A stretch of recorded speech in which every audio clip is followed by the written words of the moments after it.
tout le monde, bonjour, j'espère que vous avez la pêche et que la vie vous traite bien. Aujourd'hui, nous allons retourner dans la ville-monde, à Londres, pour la saison 2 de Gangs of London. Bon, je suis un peu fiévreux, il va falloir se taper sur cette vidéo. Honnêtement, j'ai eu une très bonne année au niveau des séries télé. Il y en a eu des solides, mais j'ai pas eu ma claque, mon pote.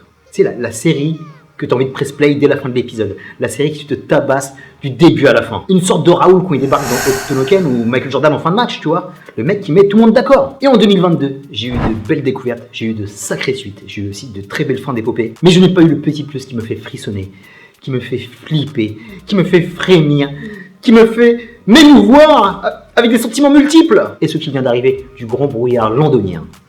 Et limite maléfique. Tellement cette saison 2 de Gangs of London est époustouflante à tous les niveaux, mon rouillard. Récit, action, personnages et toute cette violence. Ces 8 épisodes m'ont étranglé dans un kiff intégral. Bon, faut que je me calme, j'ai de la fièvre. Bon, comme d'habitude, les séries qui ne font pas partie des plateformes les plus connues comme Netflix ou Mickey+, on a zéro promo, on a zéro teaser, on n'a aucune news. On sait même pas si la série va débarquer. Moi, je l'avais complètement oubliée. Elle avait disparu de mon existence, tu vois. Et ça me fait mal parce que c'est une série que je kiffais dans la saison 1. Et le bordel est arrivé sans cri et gare 2 ans plus tard par le tonton londonien, ou dois-je dire mon ami fidèle.com. Car oui, mon pote, franchement, j'ai même pas honte. Je l'ai téléchargé parce que je pouvais pas attendre. Et de toute façon, quand tu te pointes le 4 décembre sur Lionsgate, ils avaient donné rendez-vous que la série allait être diffusée le 4 décembre. Bah, regarde ce qui se passe. Alors, regardez, nous ont dit que la saison 2 est arrivée le 4 décembre. Là, on est. Voilà. C'est là. On a tous les épisodes qui sont là. Épisode 1, on balance la saison 2, on va sur l'épisode 1 et regardez ce que ça fait. Ce programme est temporairement indisponible. Vous vous foutez de la gueule du monde ou quoi? C'est pas sérieux, mon pote, parce que Gang of London était un hit sur sa saison 1, elle était attendue, mon gars. Et là, c'est de l'irrespect total parce que il y a beaucoup de gens qui la kiffent. Donc, mets-la à la hauteur des autres. Tu vois, tu nous parles de House of Dragon, tu nous parles des Star Wars et tout le bordel. Mais c'est 10 fois mieux, mon pote! Respecte-la! Polémique éteinte fonçant dans la discorde mafieuse londonienne. Dès les premiers épisodes, on fait une petite mise à jour, on fait un lien avec les forces en présence, les nouveaux players, les enjeux faramineux de cette saison, mon gars, parce que t'as la pression dès le début, la scène d'ouverture, purée, c'est un truc de malade. Et le point culminant, le point le plus fort, le pinacle de cette série, c'est que ça a effacé tous les défauts de la saison 1. Bon, il y avait vraiment un défaut pour moi, qui me faisait chier parce que c'était presque parfait. J'avais kiffé l'histoire de l'héritage, de la mort du parrain, l'infiltration d'Eliott, le bougre complètement paumé pris entre le marteau et l'enclume, et le petit caillou dans la chaussure, le petit furoncle, tu vois, tout minuscule sur le visage. C'est pas très beau. L'arrivée des investisseurs qui sortent de nulle part, et ça m'a vraiment fait chier. Alors que là, tout est mis à plat, on comprend leur présence, on comprend pourquoi ça va se fighter, et tout est d'une limpidité remarquable. Le récit est en béton armé, toutes les briques londoniennes de la première saison se cimentent les unes aux autres pour lui donner un château fortifié, prêt pour un siège de motherfucker. Bah oui, dans cette série, il y a que des fils de paix. Et tout de suite, si t'es pas encore allé sur Gangs of London, que ce soit la saison 1 ou la saison 2, prépare ton kit de survie, mon pote. Prépare tes armes, prépare ton gilet pare-balles, prépare des drogues pour toutes les tortures moyenneigeuses que tu vas te manger dans la gueule. Car j'ai rarement vu autant de pression sur un écran. À chaque seconde, mon gars, tu en prends plein la gueule. Ça découpe dans une intensité folle. Tout le monde est en danger, tout le monde a sa tête mise à prix. Tout le monde joue avec sa vie. Tous les personnages, toute l'équipe de tournage, les scènes d'action sont complètement folles, et aussi les téléspectateurs qui ne sera pas épargné par ce théâtre des horreurs. C'était beau ça. Car Gaul, ouais, on abrège un petit peu parce que Gang of London ça fait long. Ce n'est pas qu'une série mafieuse, ce n'est pas qu'un polar d'action. C'est pour moi une série horrifique, surréaliste, et moi on nage dans du fantastique. On est complètement dans une mythologie, un monde qu'on ne connaît pas, un monde parallèle au nôtre, qui nous demandait beaucoup d'incrédulité pour dire attention les gars, vous butez en pleine rue, il n'y a même pas de présence policière. Mais là on accepte mon gars, parce que jamais ils t'ont dit qu'on allait faire un documentaire réaliste sur les gangs londoniens. C'est un postulat hors de top, complètement accepté. Du moins dans les bois, et après, c'est toi qui vois. L'autre super qualité de cette saison, c'est des personnages qui évoluent sans cesse, qui passent d'un camp à l'autre en fonction des embrouilles, en fonction des jeux de pouvoir. Ils vont former des alliances complètement inattendues. Il va y avoir du retour, il va y avoir du revanchard, et du survivant, parce que franchement là, il y a 2 personnages, mon pote. Ils sont en mode revenant, ils éclatent Leonardo DiCaprio sans problème. Ils ont chacun leur épisode. Et c'est un truc de folie, mon pote. Quelle détermination, quelle opiniâtreté. Ils lâchent pas l'affaire, malgré tous les coups de crasse qui se prennent dans la gueule, que jamais tu pardonneras. Mais tout fonctionne à 110%, franchement. Ils ont vraiment cisaillé, ils ont vraiment mis l'écriture à un paroxysme. Pour moi, de mon point de vue, il n'y a pas un bout de gras, il n'y a pas une erreur comme ils avaient fait sur la saison 1. Et dans tout ce marasme et toute cette violence et tout ce sang, on est obligé de rendre hommage. On va pas dire le héros, parce que franchement, c'est une série qui est plutôt chorale, Gangs of London. On va dire le personnage central, parce que tout se joue autour de lui. Le glow-up de motherfucker, encore une fois, de Soap Dirisu, je sais pas comment on dit son blaze. C'est The Man of the Year, mon pote, il mérite la une du Time, il mérite le ballon d'or. c'est le GOAT là cette saison. Au départ, il subissait complètement la guerre des gangs, il tentait de survivre à cet environnement qui était complètement hostile pour lui. Mais là mon pote, il s'est acclimaté, il a activé le mode attaque. Il s'est métamorphosé complètement en agent 47 Boogeyman. Agent 47, hein, c'est bien le Hitman, hein, je me trompe pas. Qui n'a plus le temps de planter des fléchettes dans le cul de ses adversaires. Il s'est complètement fondu dans le décor, il s'est complètement adapté, et c'est lui le prédateur. C'est de lui que vient le danger, car dans Gaul, et dans cette saison particulièrement, il n'y a que des combats à mort, mon pote. T'es pas là pour coucher ton adversaire, pour le calmer, le mettre de côté et arrêter l'embrouille. Tu tires pour tuer, tu slasses pour découper à la gorge ton assaillant, piétine le mec au sol avec n'importe quelle arme pour vraiment le terminer. Et notre ami Elliot l'a compris, et là mon pote, Gareth Evans, tous les réalisateurs, tous ceux qui ont écrit cette série, ils ont entendu sûrement la rumeur qui était dans la shortlist pour faire le nouvel agent 007, le nouveau James Bond. Et pour moi, il est devenu le favori, le numéro 1 qu'on voit cette saison. C'est vraiment fantastique, le mec il a une physicalité, il a un charisme, il sait super bien jouer en plus. Parce qu'il te donne beaucoup d'émotions différentes. Il a un petit côté charmeur, même s'il sourit pas beaucoup. Mais dans le drame, dans le fight, c'est plus que crédible, mon pote. Sophie, pour moi, mon pote, tu es le digne héritier de Daniel Craig. Alors, le seul bémol, parce qu'il faut vraiment trouver quelque chose, tu vois, parce que j'étais en plein kiff. Game of Thrones s'est passé dans une dimension où c'est devenu pour moi une série familiale. Comme je kiffais Vikings à la mort, j'arrivais à ne pas voir les défauts. De Gomorrah, c'était la même chose.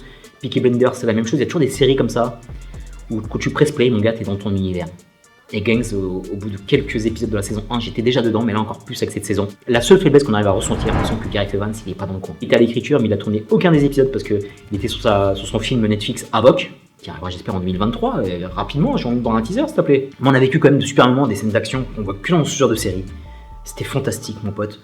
Ça arrêtait pas. Des fusillades, des attaques à la Gatling, des têtes qui éclatent, des yeux qui sortent des orbites. Enfin, je te fais pas un dessin, quoi. C'était un truc de malade. Ils ont vraiment, en 8 épisodes, ils ont varié les plaisirs. Et tous les personnages, et même ceux qui sont autour, hein, ceux qui servent pour le body count, tout le monde a eu son moment de bravoure. Et tu sens aussi que Corinne Hardy, comparé à la première saison sur les épisodes qu'il avait filmés, c'est lui qui a, dans la majorité des épisodes, je crois qu'il a peut-être dû en faire facilement 4-5. Tu sens que le mec a été à bonne école avec Gareth. C'est consistant, c'est bien découpé, même s'il n'a pas le talent et la personnalité de cet irréductible gallois, parce que le mec est trop fort, Gareth c'est peut-être le number one en ce moment. Donc il a encouragé, et j'espère qu'il reviendra, ça a été annoncé, la saison 3. Ils annoncent des choses en ce moment, et ils font plein de coups de pute, comme notre ami Henry Cavill, James Gunn. Va te faire aimer, bâtard. Petit fils de pute. Et là pour Gangs of London, ou même d'autres séries, j'espère qu'il n'y aura pas d'annulation, parce que là tu sens que tout change, il n'y a rien de stable. T'as l'impression qu'en ce moment, dans le monde des cinémas, des séries, comme dans la vie, même si t'as beau avancer la saison, rien n'est acquis, quoi. Donc j'espère qu'on l'aura, parce que l'épilogue, mon gars, il était de feu, quoi. C'était vraiment le niveau parrain. Et ce qui manquait aussi un petit peu à la saison 1, l'OST. Mais les musiques, c'était un truc de fou. Et j'arrive pas tout à les capter, hein. Dans certaines, là, un thème par rapport à un personnage, je veux pas te dire le blaze, parce qu'après je te spoil à mort. Il y a des sons de fou, quoi. Il y a des sons où t'as envie de prendre les armes, t'as envie de prendre l'Eurostar, 5 pancras, d'aller te taper avec eux, et c'est fantastique. Donc Gangs of London, je te donne tout mon amour. T'as vu, je suis malade, je suis fiévreux, mais purée. Juste d'en parler, ça me donne la pêche. Juste d'en parler, c'est mon Doliprane. J'ai l'impression que je me soignais juste en ayant fait cette vidéo. Quand je l'aurais posté, quand je l'aurais uploadé sur YouTube, je serais soigné, mon pote. J'aurais pu cette putain de grippe. Parce que c'est vraiment de l'amour, Gangs of London, tu vois. C'est de l'amour, de la violence. C'est une série, comme j'ai dit sur Warrior, c'est une série de sang dont tu parles avec des mots d'amour, des mots que tu te dis à ta dulcinée, tellement c'est beau. Et encore une fois, je suis vraiment déçu que ça passe inaperçu en France. Parce que c'est la série qui est fédératrice. Je suis persuadé qu'il y a plein de mecs de mon âge, moins jeunes ou plus jeunes, qui kifferaient voir cette série, la suivre de manière épisodique feuilletonnante avec un épisode par semaine, comme on a fait sur House of Dragon ou d'autres. Parce que c'est passionnant, tu vois. On se crée dessus, on ferait des théories, on parlait de tous ces personnages. C'est une série qui mérite d'être mise en avant, quoi. Et malheureusement, les Giants, ils ont merdé sur la diffusion. Il n'y a rien qui fait que ça marche ici. Et bon, ils sont sur AMC aux États-Unis, donc peut-être que ça peut aider. Mais chez nous, on n'a pas le diffuseur qui la met en avant, mon pote. C'est une série qui mérite d'avoir des posters dans le métro. C'est une série qui mérite d'avoir des spoilers, comme on faisait à l'époque de Forum.com, tu vois, quand on regardait Sons ou Benchy. C'est une série de ce niveau-là. C'est une série qui a éclaté pour moi toutes les autres séries qui ont été proposées cette année. Ok, c'est peut-être mes goûts, c'est peut-être un style qui est différent, mais quelle jouissance, mon pote, j'ai eu plusieurs orgasmes. Et c'est vraiment dommage de ne pas les avoir partagés avec tous les potes et d'autres personnes que je connais pas, et de faire une communauté autour de cette série, quoi. Comme on l'a fait sur d'autres choses. Mais ça, c'est vraiment le grand grief de cette année 2022. J'ai l'impression que quand tu passes pas sur la bonne plateforme, bah t'existes pas, quoi. Il y a tellement de séries qui passent à l'as. Toutes les séries Apple TV+, qui éclatent les séries Netflix pour moi, bah tout le monde s'en bat les couilles. Mais non seulement eux, ils se sont permis d'éclater tout le monde, et t'en parles pas, quoi. Voilà, je suis seul dans mon coin à faire ma vidéo. Et c'est vraiment dommage. Terminus pour gagner sur Fun. Je te dis à très bientôt pour de prochaines vidéos. D'ici là, porte-toi bien. Merci pour tes likes, tes partages, tes commentaires. Un gros big up. Un mec qui m'a fait vraiment plaisir parce que j'ai vraiment eu du mal cette année à faire des vidéos. Il y a un mec qui m'a bombardé de commentaires. Il vient d'arriver sur la chaîne. Tout d'ici, mon pote, tu fais trop plaisir. J'ai échangé avec toi sur le cinéma. Tous tes sentiments que tu as mis en commentaire, ça m'a grave fait plaisir. Donc, mon gars, je te big up cette vidéo. Et je big up à tout le monde, quoi. Tout le monde. Tout le monde, je vous kiffe, les gars. J'ai pas été productif. J'espère que je vais trouver une solution pour filmer un peu plus. J'ai plein de sujets en tête, mais malheureusement cette année ça a été un peu difficile professionnellement, même dans la vie de tous les jours. Mais on va y arriver, mon gars, parce que vous êtes encore là. La commune s'agrandit et ça fait grave plaisir. La commune des bois est là, mon pote. Tous les sahabis des bois sont là. Et tant que vous êtes là, je suis là. Si t'as vu Gangs of London, lâche-moi un commentaire. Si t'as vu que la saison 1, la saison 2, kick cette vidéo en commentaire s'il te plaît. Dis-moi ce que t'en as pensé. Dis-moi ce que t'en attends. Dis-moi ce que tu penses de Gareth Evans. Est-ce que tu es chaud pour Avoc? Anticipe un petit peu aussi pour la saison 3. Qu'est-ce que tu veux par rapport à cette saison 3?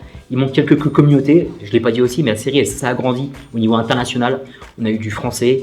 Il y a des gens en fait qu'on voit jamais dans d'autres séries, dans d'autres films en train de se taper vraiment à ce niveau. Quand je pense à la communauté kurde, quand je pense au nouveau player Koba qui arrive de Géorgie. Il y a aussi les Frenchies, mon pote, avec le côté aussi algérien, la communauté algérienne de Londres qui est aussi très grande. Ça fait grave plaisir, un petit peu de patriotisme pour moi. Un effort de fait de ce côté-là, parce que c'est très européanisé. C'est la mondialisation vue par Londres. Et ça, c'est vraiment splendide, mon pote. Et il y avait des plans, il y avait une photo qui était encore sublime. Ce Londres, il y a certains épisodes où ça éclate de tous les côtés. Bon, je te raconte pas, mais c'est explosif. London is on fire. Trop beau, quoi. C'est des trucs que jamais j'aurais pensé voir sur un écran. Et c'est là, quoi. Gros bisous, les amis des bois. Je vous aime. Peace and love.